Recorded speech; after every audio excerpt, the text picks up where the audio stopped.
Hello viewers, a very good morning. Welcome to our FB live session. And today our live discussion is on prevention of heart diseases. And today for our discussion we have with us Dr. Raju sir, who is a senior consultant cardiologist and director Cath lab at Apollo Hospitals Hyderguda branch. Welcome sir, welcome to our FB live session. Yeah. Good morning. Good morning everybody. So dear viewers, if at all you have any doubts related to your heart diseases or any heart concerns that you have, just leave your doubts in the comment section and we'll be taking them live during the session. So before we start off our session, nowadays heart diseases have become so common that everybody is having either a blood pressure or a cholesterol problem or anything. So let's start off with the basic. What is the functionality of heart and why does it fail? Heart is like an engine which pumps blood throughout the organs of the body. This heart is the reason why we are able to do all our activities. So when heart pumps blood, it pumps oxygenated blood into the various tissues where the oxygen from the blood is extracted, oxygen and the nutrients, and the deoxygenated blood goes to the lungs where it gets oxygenated again, and this cycle goes on. This is the so-called cardiac cycle, and this function is responsible for continuation of life. So when heart fails, what is heart failure? So heart muscle itself has, for its functionality, it needs some nutrition. It needs its oxygen and nutrition, and this is supplied by the arteries called coronary arteries. So there are two coronary arteries, one is on the left side and the other is on the right side. Both these arteries supply blood to the heart muscle. So the left side one again divides into two branches, and so we have in fact two branches on the left side and one on the right, which makes it three arteries supplying the heart muscle. So when the arterial supply to the heart muscle is compromised, the heart muscle fails. So it can be a heart attack, it can be a weakness of the heart, which can lead to a cardiac arrest, and sometimes it can lead to a fatality. So heart disease is important to prevent. To understand heart diseases, it's important to prevent a death. So what are the most common types of heart diseases?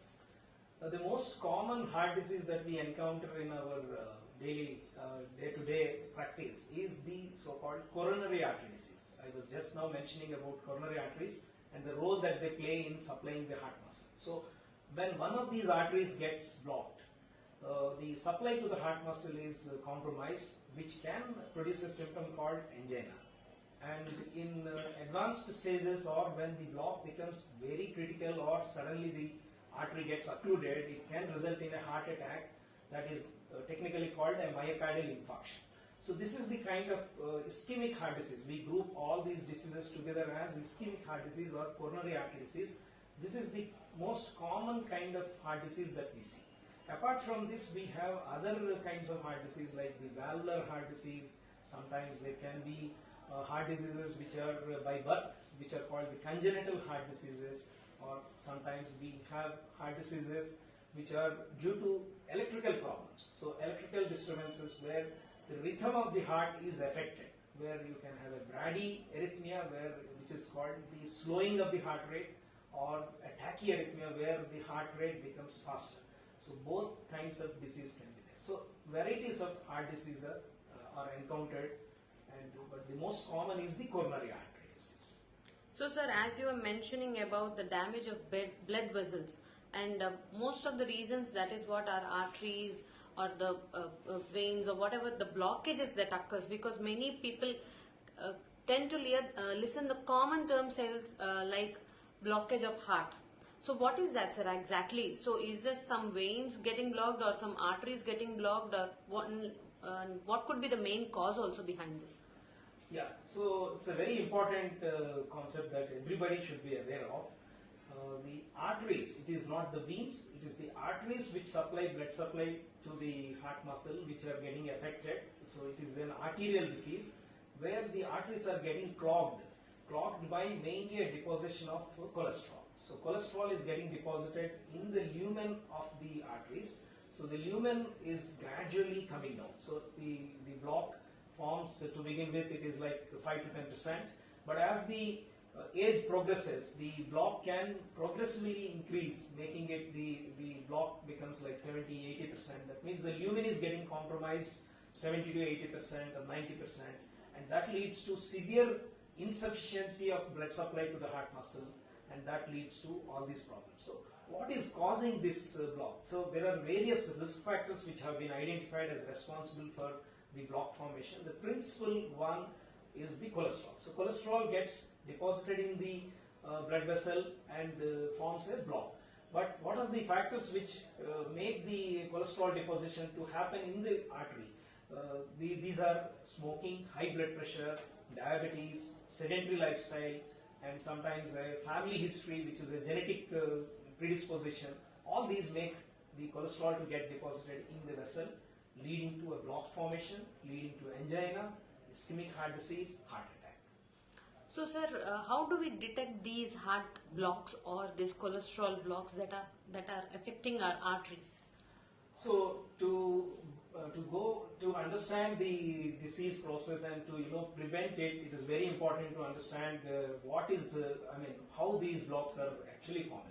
So these blocks are forming by the various risk factors, and the risk factors are uncontrolled if they are they're left untreated.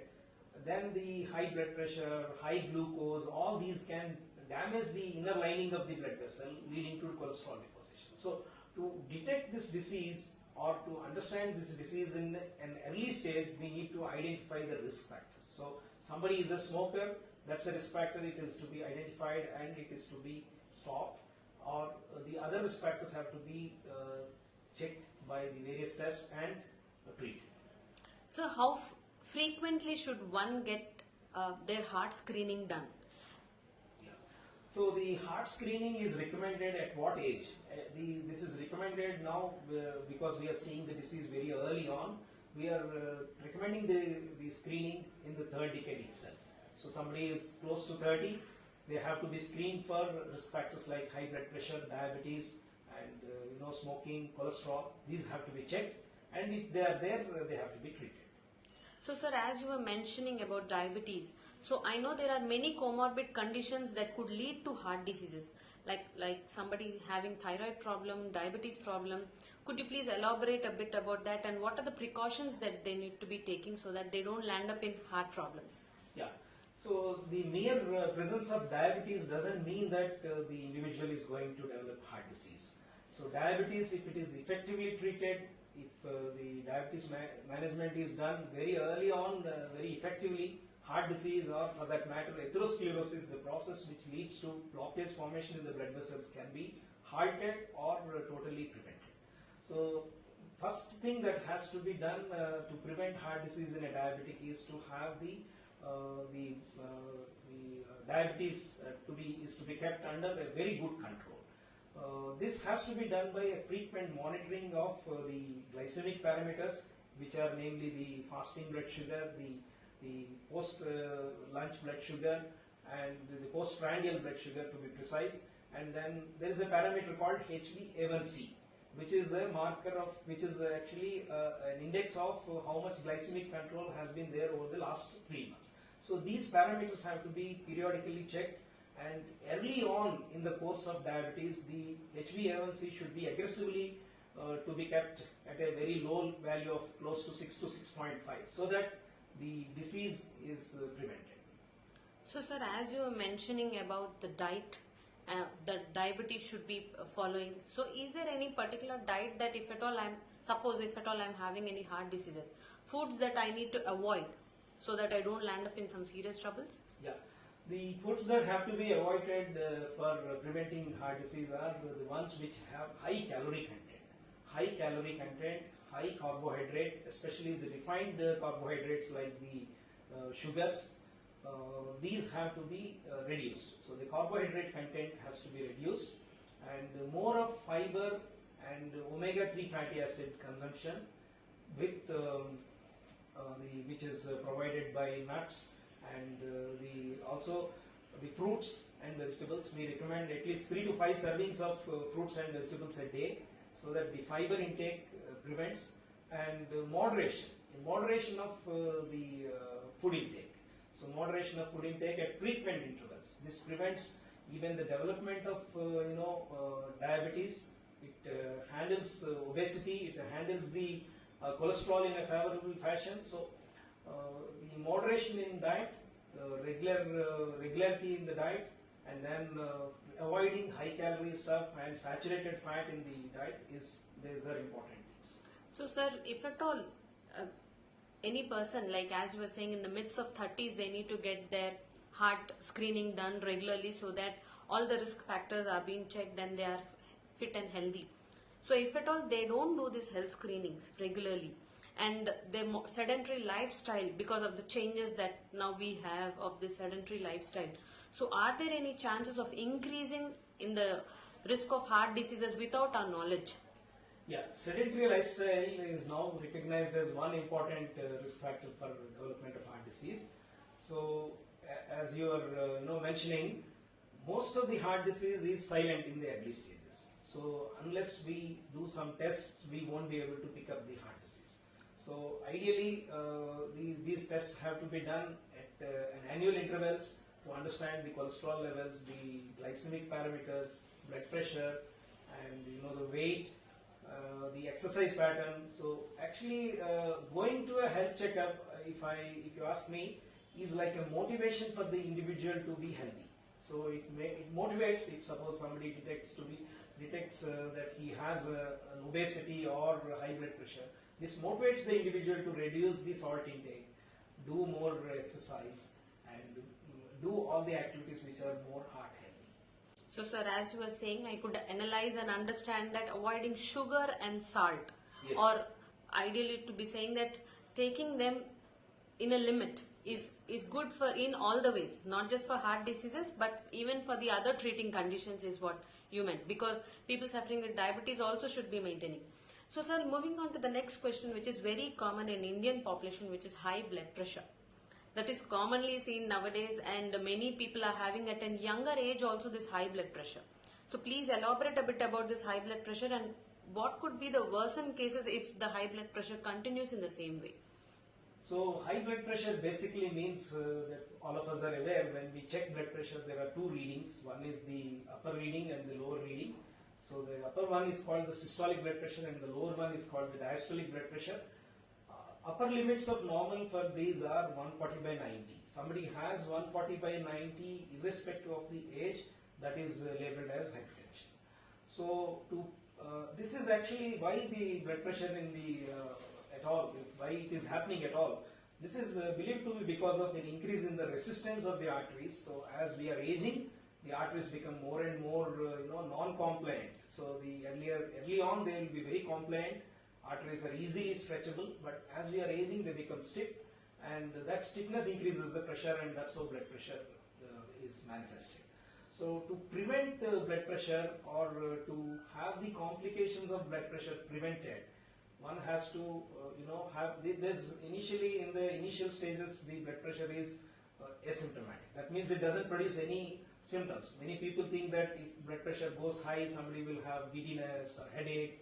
These are all misconceptions. So blood pressure can go to very high levels, in fact to levels like 200 by 110 like that without producing any symptoms. So it is mandatory that somebody has to have his blood pressure checked. If somebody is 30 plus and has not checked his blood pressure, it has to be checked at least once in a year, and the values have to be brought under control.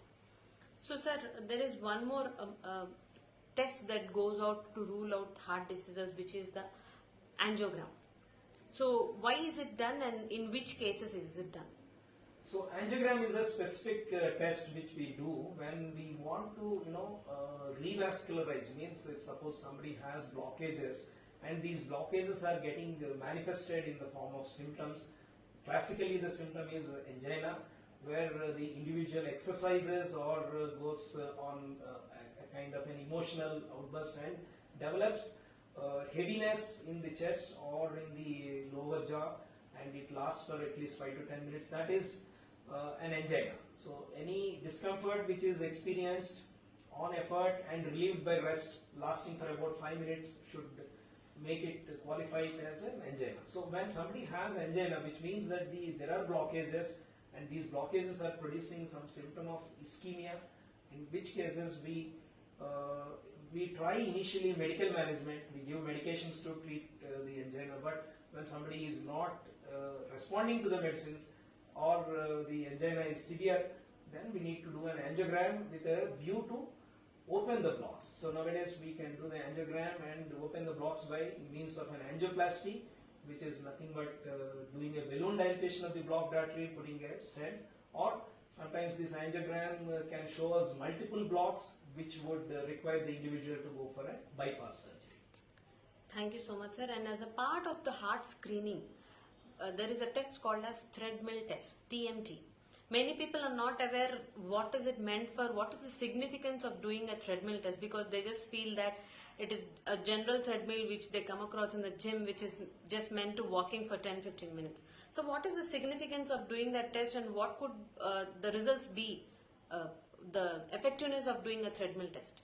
Yeah, treadmill test is nothing but a stress test where we connect an ECG to the individual, and as the individual is made to walk on a belt, typically on a belt, the belt goes at fixed speed for some time, and then the speed goes on, the speed and the elevation keeps on increasing.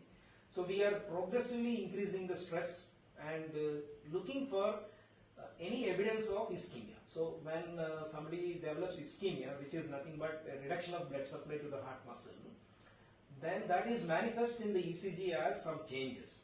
So we are basically trying to look at the ECG changes when the individual is exercising, and if the ECG changes develop, that means that there are blocks which the individual is not aware of, but which are silent and which can produce a problem in future. So treadmill helps to identify or recognize ischemia which is prior to this, which is hitherto not recognized. Okay, sir. Thank you so much, sir, for that. And sir, many people suffer with heart attacks at a sudden note, and by the time help reaches them, it will be very late. So please elaborate about heart attacks and how do we avoid these heart attacks or any heart diseases. What could be the preventive measures? Heart attack is nothing but the block we were mentioning about the blocks in the arteries. So if there is a block in the artery, and the block typically has some cholesterol deposition there, and there is a cap which is covering the cholesterol plaque. So for various reasons there can be a rupture of the plaque, and suddenly the plaque is exposed to the circulating blood. So the circulating blood, the platelets and the various anti-bleeding kind of system gets activated to produce a clot inside the artery. So a blocked artery suddenly, with a block of say 60-70%, suddenly develops a clot, and with the clot and the block, the entire artery is totally clogged and gets occluded. So the supply to the muscle from this artery is totally cut off suddenly. So this happens typically after an emotional outburst or a sudden exertion, or sometimes spontaneously it can happen, and then that leads to severe symptoms like severe chest pain, breathlessness, or palpitations, or sweatings, or sometimes the individual can collapse. This is what is known as a heart attack. So sir, how do we prevent these heart diseases or heart attacks or any disease that is related to heart? There might be some basic measures, as you were mentioning earlier about regular screening. Apart from that, any other major preventive measures that one need to be taking right from their early 20s till their 60s and 70s? So the best way to prevent heart disease is to prevent the risk factors. So risk factors, as we mentioned earlier, these need to be screened for. These need to be screened for every year, and they have to be kept in optimal control. And regular aerobic exercise for about 30 to 45 minutes a day at least, at moderate pace, about you can say about 2/3 of the maximum pace that you can achieve. If that pace is maintained for at least 30 to 45 minutes, that is cardiopulmonary exercise. Then this coupled with a diet which is rich in the fruits and vegetables, and omega-3 fatty acids, which is typically from the nuts, and diet. Then getting the parameters under control. Blood pressure should be less than 140/90. Diabetics should have their HbA1c less than 7. Cholesterol level, the bad cholesterol, which is called the LDL cholesterol, typically should be less than 100. So if you keep all these parameters down and you maintain a regular aerobic exercise regimen along with a heart healthy diet, heart disease can be prevented or halted to a very, very long time. So what are the symptoms that one should be aware of in case he or she might be landing in this heart disease trouble? So heart disease is to be suspected when the individual is exercising or doing an exertion like climbing the stairs or walking at a more than normal pace. If the individual experiences any kind of discomfort in the chest, in the middle of the chest, which radiates to the lower jaw or to the left arm or sometimes into the back, and that gets relieved by rest. This is a very classical symptom. This should warn the individual to have a kind of a heart disease as a possibility. So any discomfort in the left arm or unusual kind of sensation in the chest which is experienced should alert you to the possibility of a heart disease. And then somebody is doing a regular exercise, these days not able to exercise because of a breathlessness, palpitations or a fatigue, that is also a sign of heart disease. So these are the common ways in which heart disease can produce its warning symptoms. At this stage, one has to have his evaluation done for heart problems. So sir, as you were mentioning, any abnormality that is observed when they're walking or exercising, and apart from the regular physical activity which they are doing aggressively, if at all they are not able to do that, having chest discomfort or breathing difficulty, and once they relax, if that is coming down, so at that time you meant to say that they need to immediately seek a cardiologist consultation. Yes. And get it ruled out. Yes. I don't think in many cases it might be a heart disease, but it is always good to have it.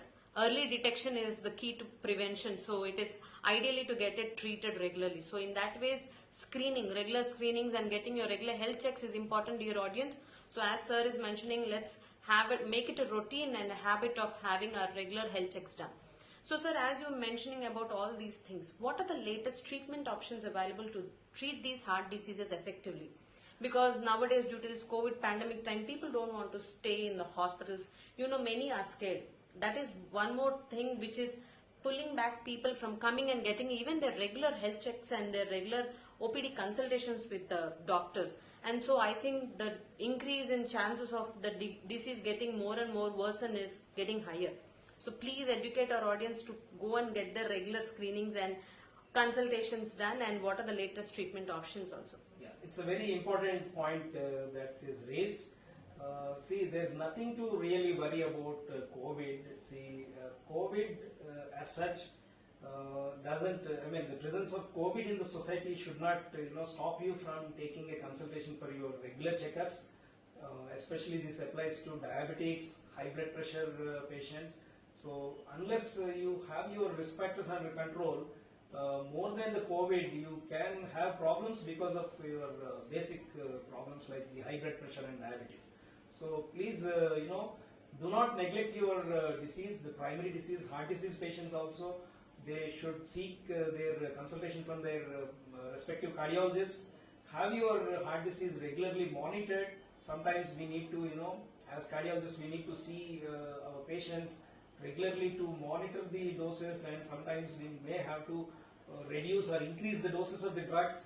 That can be done only by a physical examination. So please do not stop consulting the doctors for the fear of COVID in the society, because the heart disease can be a deadly problem and it can lead to more complications if not detected. These issues are not detected early on. So regarding the latest treatments, we have now a lot of advances in the management of heart disease in general. Nowadays we are doing what are known as valvular interventions also. Earlier whatever treated as surgically are now being treated by percutaneous measures like the TAVR. TAVR is an intervention done by interventional cardiologists where aortic valve is replaced percutaneously. So such advances are happening in the field of advances are happening in the field of interventional cardiology, and that's something new that we are now seeing. Thank you so much, sir. And as you were mentioning percutaneously, so please explain our audience what the procedure is about, because many might not be familiar with that. So, aortic valve disease is a disease which develops typically in the elderly, where the aortic valve is the valve which is guarding the entry of the exit from the left ventricle and the entry into the aorta, which is the main pipe. So that's the valve there. Over a period of time, some individuals can have a thickening and degeneration, which leads to a block formation, which is called aortic stenosis. So earlier on, we were treating this blocked valve by a valve replacement, which is an open heart surgery. So now, thanks to the newer technology, we have technology where we can treat this block in the valve percutaneously without cutting open the chest. Through the groin, we put a sheath, and through the sheath, the artificial valve is deployed, and the blocked valve can be replaced with a minimal kind of invasive technique. So, minimally invasive techniques are now getting developed, and they are well refined now, and they are very safe and effective. So such things can be offered to the people who need them. And so, sir, in this TAVR technology, as per my knowledge, please correct me if at all I am wrong, the stay in the hospital is very limited, and the blood loss and the chances of getting infected and the recovery percentage is high, is what I've heard. Is that true? And please elaborate a bit. Yeah, that's absolutely right. In fact, all the minimally invasive procedures like angioplasty or these valve replacements, which are done by interventional cardiologists, the typical heart, the stay is nothing more than 3 to 4 days. So, minimal stay, minimal requirement for blood, and because there is nothing which is major like cutting open the chest and all that, so infection rates are lower. So early resumption of normal daily activities, all these are the advantages of these percutaneous treatments. Thank you so much, sir, and I hope I've covered everything. Asking you, if at all I've missed, please explain our audience if at all I've missed, asked any questions or anything. I think we have covered everything. Only, see, the prevention of heart disease is very simple. If we identify the risk factors early on, and that's where most of our public are failing to have their risk factors evaluated. So get an annual health checkup done, so that the cholesterol levels, blood pressure, diabetes, all these can be screened for and effectively treated. And the prevention starts with aggressively managing the risk factors. So aggressively manage the risk factors, keep a healthy diet and heart healthy diet, and regular aerobic exercise. This way you will live longer without requiring any kind of major procedures like an angioplasty or a bypass surgery. You can lead a very healthy life into a very a long period. So that's the goal of our society. That should be the goal which we should all take as a this should be our daily goal. Thank you so much, sir, and thank you, dear audience, for tuning in. And I hope all your doubts related to heart diseases have been clarified. And if at all you still have any doubts, and if you wish to seek appointment with Dr. Narasa Raju, sir, already the link has been given in the text box. So on just one click, you can book an appointment with sir. Thank you so much, sir, for joining us and enlightening us about the prevention of heart diseases. What are the various heart diseases? How do we control them? And what are the other comorbid diseases that also can lead to heart diseases? I think we have covered everything. So dear audience, if at all you have missed any segment in our today's session, after this live session, just rewind the session and you can watch and get your answers again. And as a final note, I would like to say that at all Apollo hospital centers, all strict measures are being followed to ensure that you are entering a COVID safe area. Strict measures are being followed even by our doctors, our supportive staff, frontline workers, and even our housekeeping, security, everybody. So you can be rest assured that you are entering a COVID-free zone. So please don't neglect your regular health screenings and health checkups. Thank you so much, sir. Thank you. And thank you, dear audience. Thank you for joining me.